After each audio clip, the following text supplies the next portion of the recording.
Hi everyone, welcome to Inside Sports. I'm Mark Keller. We are glad to have you with us. The first full weekend of high school football is history, and it wasn't very kind to county schools. Only Hancock and South Hagerstown opened their seasons with a win, but don't fret, there's still a lot of season left to go. Now that we've gotten football out of the way, let's focus on the rest of the sports. And there's just one word to describe this week's episode: jam-packed. Yeah, it sounds like two words, but it's really two words jam-packed into one. Anyway, in just a moment, the Herald Mail Insiders will parade onto the set one by one to fill you in on the fall sports season here in Washington County. Dan Kaufman will start us off with volleyball. Kevin Dunleavy follows with a look at boys and girls soccer. It's Andy Mason after that with cross country, and in the cleanup spot, Tim Kelby is here to discuss golf. That's a lot to fit into 30 minutes, so let's get right into it. Dan Kaufman joins me when Inside Sports returns right after this. Cynthia Muller-Sullivan of Sullivan Select Real Estate has been recognized by Homelight in 3 categories: top overall producer, top seller's agent, and top agent that sells for more. Unlike other real estate venues, agents cannot pay to be recognized by Homelight. If you are considering the sale of your home, call Cynthia for a free market analysis, 301-988-5115. When it comes to real estate, select the best with Sullivan Select. Thank you for seeing us so quickly. He's just unbearable when he's sick. I'm glad that you came right into Meritus Urgent Care. We have just what you need to feel better faster, young bear. Thank you so much, Doctor. Meritus Urgent Care is located off Moggins Avenue on Creighton Boulevard. For more information, visit meritushealth.com/urgent care. This month, Washington Goes Purple is focused on expanding the conversation about the dangers of prescription painkillers, the gateway to heroin. Every day, 91 people die from heroin or prescription painkiller overdose. Now's the time to start the conversation with your kids, friends, and neighbors about the epidemic and join us in a fight we will win and end our county's addiction to opioids. Log on to WashingtonGoesPurple.com for a list of events supporting our vision of an addiction-free county. We can't do it alone. Join us and let's prevent addiction. Welcome back to Inside Sports, everybody. Starting off our second part of our fall previews with some volleyball here. Dan Kaufman, Herald Mail Insider, joining us. Dan, good to have you with us. And we talk a lot about the big three in Washington County here in high school volleyball, and potentially a little different big three this year in volleyball. Tell us a little bit about it. I mean, traditionally the big three is Williamsport, North Hagerstown, and Smithsburg, which is, for the most part, dominated the volleyball scene for, really, you can go back probably 3 decades from this point and say that. Might be a little different this year. The people at Smithsburg might not be happy with me for saying this, but it could be Clear Spring in and Smithsburg out this year based on the talent that's returning. Now, obviously, we could all get to November and people say, you're a real idiot in that September preview show. That seems to happen quite a bit. But yeah, right now it looks like Williamsport North and Clear Spring are the 3 teams that you've got to really pay attention to. Well, let's start with the big school in North Hagerstown, the 3A school, and of those 3, the only one of those 3 not to win a state title last year, but certainly could be in the running here again this year. Yeah, they're going to be right in the mix. They're always a contender to come out of 3A West, if not win a state title as well. 3A West being a pretty tough region to get out of. They made it to the final last year, but wound up getting knocked off by Westminster.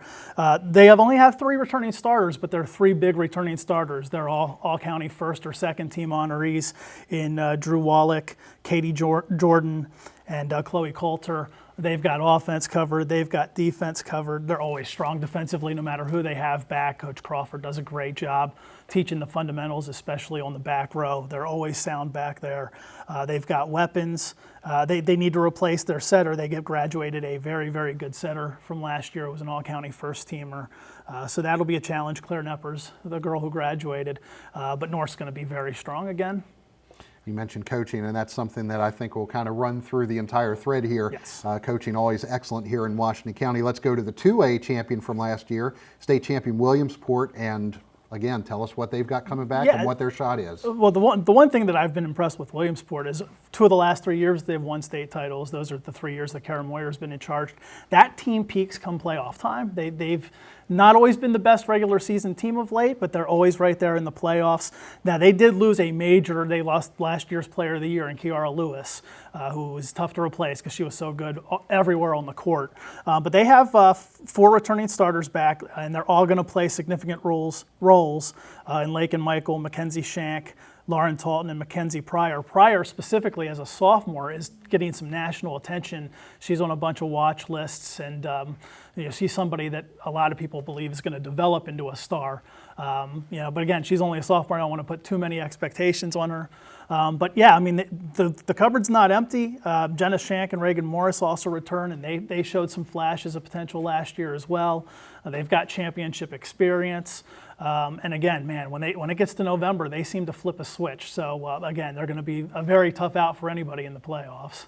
Well, let's go to the third team in this big three that we're talking about, and that's 1A defending champion Clear Spring, who dethroned the Queens last year in Smithsburg, a number of state titles in a row, and what does Clear Spring having come back, and can they do it again? They have 5 starters coming back, so this will not be a year where if they knock off Smithsburg, it's going to be considered the huge upset. And just to say, historically, I mean, I think their upset over Smithsburg last year was the second biggest one I've seen in 20 years. The other one was when Boonesboro upset Williamsport in the playoffs back 12 years ago, so that tells you how often something like that happens.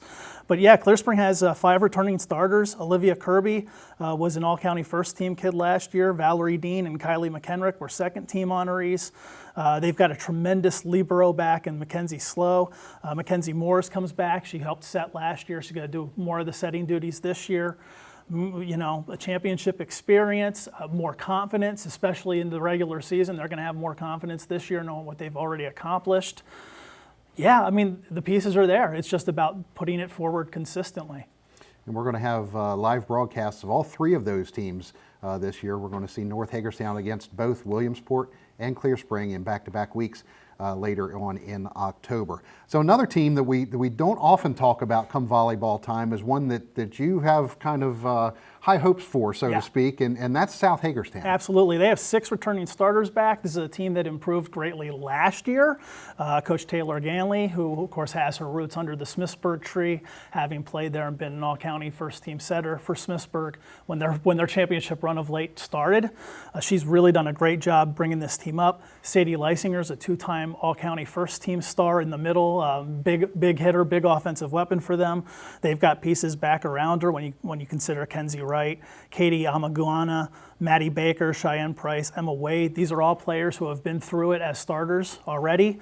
Again, it's set up for them to certainly have a winning season and potentially make some noise. I mean, we don't know how good exactly they're going to be, but why not the sky's the limit when you've got this kind of talent coming back? I think they could very well make a jump into that top tier. Could make that north-south match coming up a real interesting one this year. So let's go down and let's talk about Boonesboro. Let's talk about Smithsburg as well. Again, we usually talk about Smithsburg much higher here, sure. but they've lost a lot. Yeah, we have to keep things realistic, and this is a different year than they've had in probably a decade. They lost 2 all-county first-team superstars in Sydney Scott, who was a big weapon, and Katie McCracken, who did everything as their setter for 2 years. Their top returning player was supposed to be back, who was Elizabeth Lund, who had a breakout year last year as a sophomore. She's still recovering from a torn ACL, so she's out. And that's a really bad break for them. It's sad for her, it's sad for the team. And it kind of leaves the cupboard not bare, but barer than it's been in a long time. Now, Sydney Hammond's still a very solid starter coming back. They also have Haley Daniels and Morgan Domenico back in the starting lineup. But on paper, this is a team that, there's going to be a lot of learning and a lot of growing. Again, would I ever be surprised if come November they're still a threat? No. But right now, we've got to see how this develops. Don't ever count them out. But wouldn't it be realistic to say right now on paper that they look as good as these other 4 teams that we've mentioned? Okay. Well, that wraps it up for volleyball here in this segment. Dan, thanks for joining us. Stay with us. We're going to have Kevin Dunleavy here next to talk about boys and girls soccer right after this. Hello, my name is Jim Gross, and I'm very involved in our local sports community, as you may have seen me on the volleyball court, the wrestling mat, or the softball field officiating sports.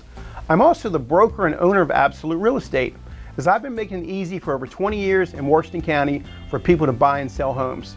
Call me, Jim Gross, at 301 888-7888 for absolutely the best in savings and service, and ask me about my sports organization donation program. Access to high-speed internet is critical for school-aged children. Since 2014, Antietam Broadband and Washington County Public Schools have partnered to connect students and families in need with low-cost, high-speed internet service at home. Every child deserves an opportunity to succeed. Ask your child's teacher for more information on the Antietam EduNet program.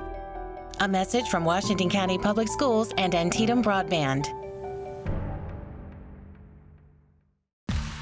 Welcome back to Inside Sports. Kevin Dunleavy joining me now. We're going to talk some high school soccer, and we'll start with girls soccer.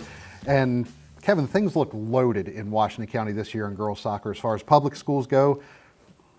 Lots of teams with chances at the Tesla Cup here. Tell us about it. Yeah, it seems like it's this way every year. I mean, these are just really programs that sustain themselves. You know, they may graduate a lot of players, but they just keep going, and it's really good to watch the competition in the county. I saw a game last night that was really good, Clear Spring and Williamsport, and you can expect that almost every night when there's a county meeting between the public school teams.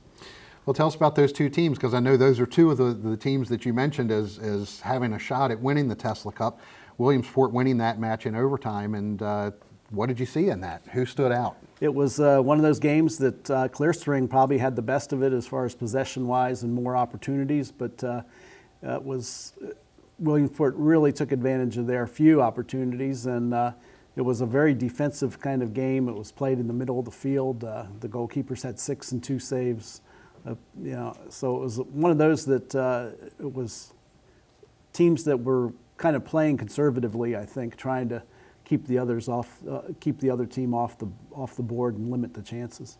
A couple of the other teams you mentioned in terms of being competitors here, Smithsburg, Boonesboro, and North Hagerstown, and let's talk about Smithsburg. I mean, they had a great year last year in the Final Four, and things changed up a little bit in 1A for Smithsburg, maybe enhancing their chances this year. Yeah, they've got a. They're not going to have to deal with Sparrows Point. They've gotten to the Final Four 3 times in the last 6 years, and Sparrows Point, who has had won 6 straight state championships, a Maryland record, had beaten them every time. But now they're a 2A team, and it's while it looks wide open, getting out of the region is going to be tough because you've got Clear Spring to deal with, you've got Mountain Ridge that's always strong and on the level of the Washington County teams, and now Williamsport is now 1A, dropping down from 2A. Boonesboro with a new coach this year. How are things looking down there? They've got a lot of talent. Chris, he's got a tough act to follow. Chris Lance really was a great coach for them for 2 tenures that he had the team. So this is one of those things that you try to just keep going what he established, and they look like they're going to have, I think they've got 8 starters back. They should be good to go and ready to roll. They've got a good goalkeeper in Faith Geraci. Actually, another good goalkeeper, Emily Worrell. They probably have the 2 best goalkeepers in the county, or might, and one's going to play defense. So it's a good situation for a new coach to step in. And then over at North Hagerstown, one of the things you mentioned that stood out to me, lots of knee injuries. What's going on over there? Yeah, it's such a ACLs with women, of course, it is something that it's more prevalent with women, but they've had horrible luck. They've got 2 girls that were going to be starters this year that suffered ACL injuries and are out for the year. Cameron Kelly and Skylar Wetzel. In fact, the 2nd straight year, Skylar Wetzel is out with an ACL. But then they get 3 girls back from ACL injuries that were out last year. So, and one of them's Ashley Pate, who came in with huge expectations. She was a really elite player as a middle school player, and she has barely been able to play. She's had 2 ACLs, and now Coach Rick Alshire is pretty confident that she's got her game back and will really be a contributor this year. Okay, well, let's switch over from girls soccer to boys soccer. And on the boys side at Smithsburg, an interesting thing there, Morgan Keplinger, first woman coaching a boys team in Washington County history. Yeah, it'll really be interesting to see. She's got a fantastic resume. I mean, she's got all the boxes you'd want to check if you're going to become a head coach. And she coached, she was an assistant over at Williamsport with the girls team, and she's got she played in college, and she played, it was an elite player in high school. So, she's sort of known to be as tough as, I don't think toughness will be a question with her, because she's serious-minded when it comes to her coaching. And she's got a good team to work with as well, right?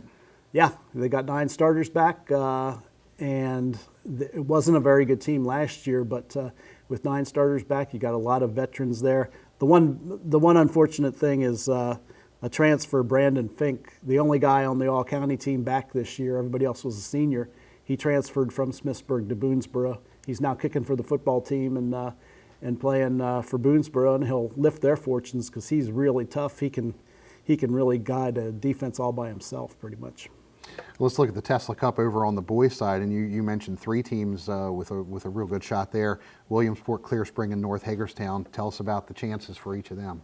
Yeah, they're the perennial powers, but I think it's so wide open this year that it's almost like anybody could win. Williamsport beat Clear Spring last night 4-2, so they maybe go into the driver's seat position. But North Hagerstown, they had 60 kids come out for the team, almost twice as many as any other program. So they're going to be good, even though they lost a lot of guys. They've only got 4 starters back. They've got Caleb Dell, really promising player who has really grown in his 2 years in the starting lineup. He's still a junior, so he's going to be tough. And then Clear Spring, they might have lost too much. I mean, they've only got 3 starters back. They exceeded expectations last year to reach the region final, and they losing last night 4-2. It might be a tough season for them to get all these disparate parts. They've got some talent, but they're blending a lot of guys from all different transfers, guys who are playing in the first year of soccer and stuff like that. So it might be a tough act for them to follow doing what they did last year. And we talked on the girls' side about Smithsburg, that change in classification for Sparrows Point helping Smithsburg. Williamsport could benefit as well in their drop from 2A to 1A because they're going to avoid Middletown. Yeah, Chris Downs is really excited about it. He doesn't want to paint it like, we're afraid of Middletown, but he said something to the effect of, we have a lightness in our step now, that knowing we don't have them, have them as a potential roadblock. And they're a great program. And last year, Williamsport was probably a better team and lost to them, and it was almost like, they've got a mental block, and that's not there anymore. The 1A, quite a bit easier, unlike the girls. 1A, quite a bit easier region than 2A, which has a lot of good teams in it. Okay. Kevin, thanks a bunch. Appreciate it. Andy Mason will join us next to talk cross country right after this. Cynthia Muller-Sullivan of Sullivan Select Real Estate has been recognized by Homelight in 3 categories: top overall producer, top seller's agent, and top agent that sells for more. Unlike other real estate venues, agents cannot pay to be recognized by Homelight. If you are considering the sale of your home, call Cynthia for a free market analysis, 301-988-5115. When it comes to real estate, select the best with Sullivan Select. Introducing Antietam Smart Wi-Fi, the ultimate home networking solution. Smart Wi-Fi expands your wireless network and can eliminate Wi-Fi dead zones. Adding Smart Wi-Fi access points creates a Wi-Fi blanket for all of your devices, so you get consistent wireless internet speeds anywhere in your house. So go ahead and browse, game, and stream video in any room. Make the most of your internet with Smart Wi-Fi from Antietam Broadband. Smart homes deserve smart Wi-Fi. Welcome back to Inside Sports, everybody. Going to talk about some cross country now. Herald Mail sports editor Andy Mason joins me. Andy, good to have you back. We always talk about Boonesboro this time of year, cross country. They've been the big story in recent years. Tell us about their pedigree and what might change this year. Yeah, well, in recent years, Boonesboro girls have won the last 3 Washington County titles and the last 4 Class 1A state titles. Boonesboro boys, they won the 1A state title last year, and they've won the last 6 Washington County titles. So it's been Boonesboro, Boonesboro, Boonesboro. However, this year, Boonesboro is now in 2A, and that's a whole different world. Will they contend? Yes. For the title, probably not. It's a a whole different world in 2A. 2A is very strong. And I'm saying this, a lot of this is based on last year. But it's still a different world. They're going to have their work cut out for them to make some noise in 2A. However, I do believe the Boonesboro girls will win their 4th straight county title. Boonesboro boys, to make it 7 straight, they will not be favored to do that, and that's because of Williamsport. Williamsport is loaded. Last year, Williamsport and Boonesboro the boys went back and forth all season, but Boonesboro got them at the end for the county title, and then they went their separate ways. Boonesboro to 1A, where they won the West region, ran away with the state title. Williamsport to 2A West, where they didn't even qualify for states. That's how tough 2A is. And now Williamsport, Williamsport boys who haven't qualified as a team for states since 2012, they're now 1A. And they go from not having been to states in years to now they are actually the favorites to win the state title. Well, give us some names to look for, both. Let's start with Williamsport, and then we'll go to Boonesboro. And as far as the boys go. Boonesboro boys, Zane Chalker. He is the top public school returner. He's looking great. He won the small school title at the Interstate Classic last weekend at Clear Spring to open the season. Public school-wise, he's definitely the man to beat. He's the big name, the big returner. I don't know if anyone can beat him. He's the big guy at Williamsport. Williamsport also has Arian Shaw, Gabe Conder, A.J. Miller, who's injured right now. But the first 3 guys I named went 1, 2, 3, took the top 3 places at the Interstate Classic small school division. And even without A.J. Miller, who's probably their number 2 guy, they still ran away with that team title. And how about down at Boonesboro? Who's going to give them a run? There's Colin Bear, Andrew Simonson, Connor Lawrence. They're their big 3 returners from last year. All those guys got state medals. Boonesboro girls, you got Samantha Agostini, Mariana Lawrence, Kayla Often-Brinky, and a new freshman girl, Cami Rowe, who I understand, she by the end of the season, she might be their number 1. Okay. Let's talk about North Hagerstown and the girls' side. They're returning their top runner and the top runner in the county last year. Phoebe Meehan, last year's runner of the year. She went undefeated last year against county competition. Had a great track season. She shouldn't. She's poised for a great. She's just a junior, a great junior season. I'll be surprised if anyone in the county can come close to her. And then a surprise on the boys' side. I don't think I was talking about Zane Chalker. If anyone. He can't race with them right now, but if anyone is, and I hope I pronounce his name right, Elam Akakpo. He's a junior at South. He's all in. He's shown great improvement. He had some great summer races, which means he had great summer training. And he just keeps improving and improving. And I don't know if he's going to catch Zane this year, but he's, he might be the runner to beat next year. And then at St. Marie Agretti, we have 2 great boys. Juniors, Ryan Rasco, who's been great since he got there as a freshman. He's now even better as a junior. And they have a new guy, another junior, Dominique Tanui, I hope I pronounced his name right, transfer from Paw Paw. Paw Paw doesn't have much of a running program, if any program. He wanted to be a runner, so now he's at Goretti. Okay. You mentioned a boy who could surprise. How about on the girls' side? Is there any names that maybe are a little under the radar right now that could surprise us? Well, yeah, a name that surprised me, Smithsburg, brand new runner. I never heard the name before. Daly Younker. Smithsburg had two really strong returners, Lena Cross and Jillian Jerwick. And at the Interstate Classic, their top runner was this Daly Younker, who I'd never heard of before. But she's a junior, newcomer to the team. I don't know much about her, but she was their number 1 girl at the first meet. Okay. Andy, thanks a bunch for joining us. Appreciate it. Tim Kelby will be here to talk high school golf, and we'll wrap up the show right after this. This month, Washington Goes Purple is focused on expanding the conversation about the dangers of prescription painkillers, the gateway to heroin. Every day, 91 people die from heroin or prescription painkiller overdose. Now's the time to start the conversation with your kids, friends, and neighbors about the epidemic and join us in a fight we will win and end our county's addiction to opioids. Log on to WashingtonGoesPurple.com for a list of events supporting our vision of an addiction-free county. We can't do it alone. Join us and let's prevent addiction.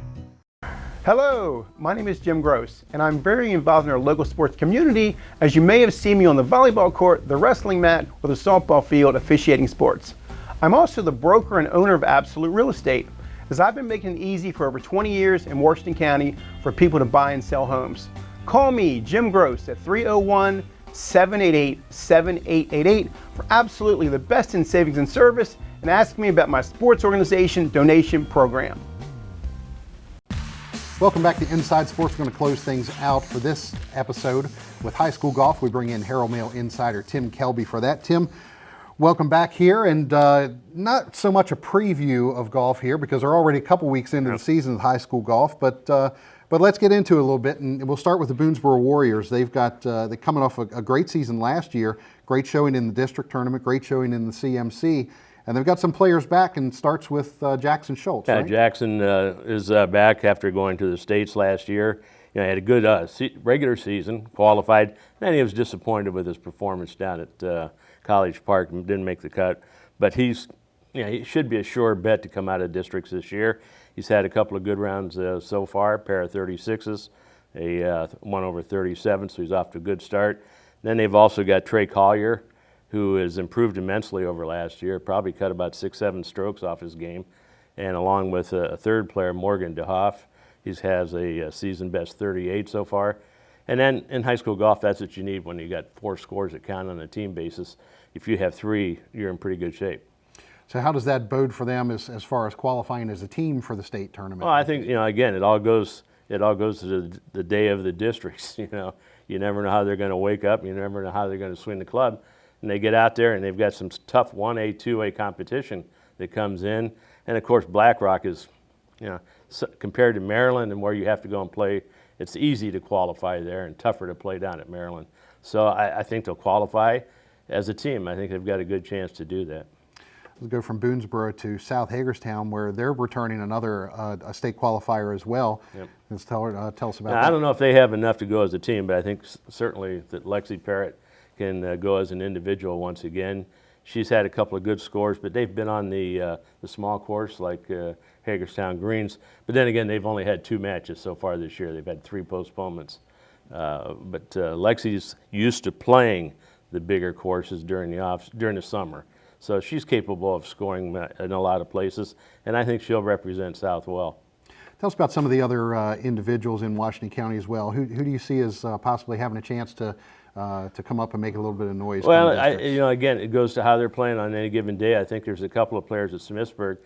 Carson Hall, he's a junior. They've got he's the son of the first-year coach there, Scott Hall. I think he's got a chance to go somewhere. And out of North, again, you've got first-year player Jace Butts, a real youngster, kind of red, no pun intended, as far as the school at North. But you never know. I think he's got an outside chance, but it would be as an individual. Those are basically the main people.